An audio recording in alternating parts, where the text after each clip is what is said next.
I'm gonna be honest with you guys right off the bat. The first time I've ever heard of Strider was in a Marvel vs. Capcom game. I had no idea this guy existed before that.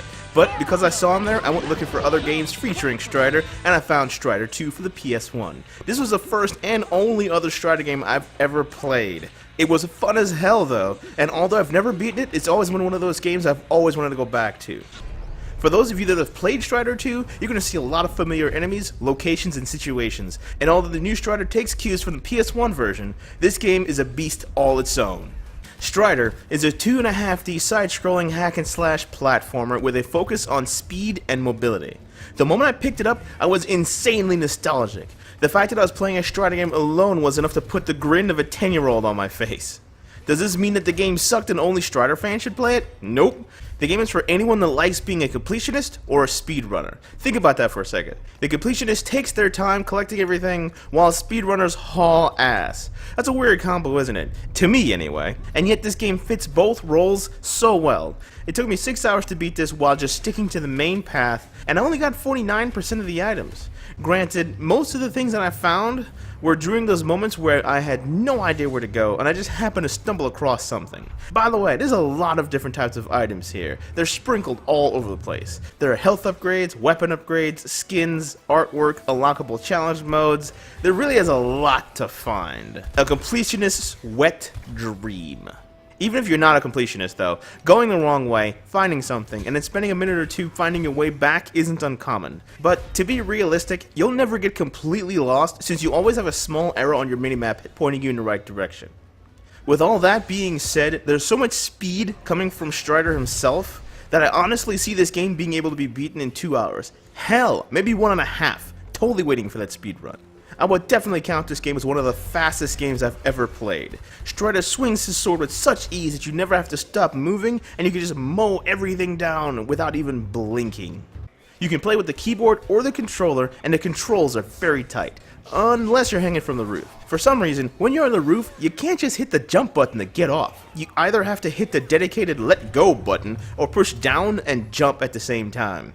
But doing that causes Strider to plummet so fast that you might end up dying if there's a hole or a trap or a group of monsters underneath you that you're meaning to dodge. This is the only point where the controls felt clunky. Other than that, it was a smooth experience. Every movement was beautiful and cohesive. So much so that by the end of the game, you're just a speed demon that just destroys everything. There is no combo mechanic or experience system, which actually works to this game's advantage. Normally in a game like this, I actually want a combo system. But you don't even need to fight most things in this game if you don't want to. So the focus is more about mobility. Remember that speedrun I was talking about a second ago? You're free to speed through if you know where you're going. But that's the key, knowing where you're going. Maybe about 20 minutes into the game, when the nostalgia wore off, I realized that there's actually a map. Although that didn't help much since the map only shows you places you've been. Why is this important?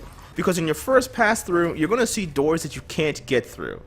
The moment I saw that, I thought to myself, okay, a second playthrough is needed to actually 100% this game. I only thought that because I was expecting a Strider 2 for the PS1 type of experience. But as I neared the middle of the game, I started realizing that this game allows you to backtrack. I didn't notice it at first until the game guided me back to older areas, and I was able to open the doors with the upgrades that I've gotten along the way. This is the point where it really started to feel a lot like Super Metroid. Let's think about this for a second. You get upgrades to your weapons that allow you to open doors that you couldn't open your first time through. Most enemies are skippable. You spam one button to attack, and oh yeah, there's an upgrade that allows you to charge a single powerful attack. Wow, this really does sound like Metroid, doesn't it? You just have a sword instead of a blaster. And hell, even the upgrade animation looks like something you would see and hear in a Metroid game.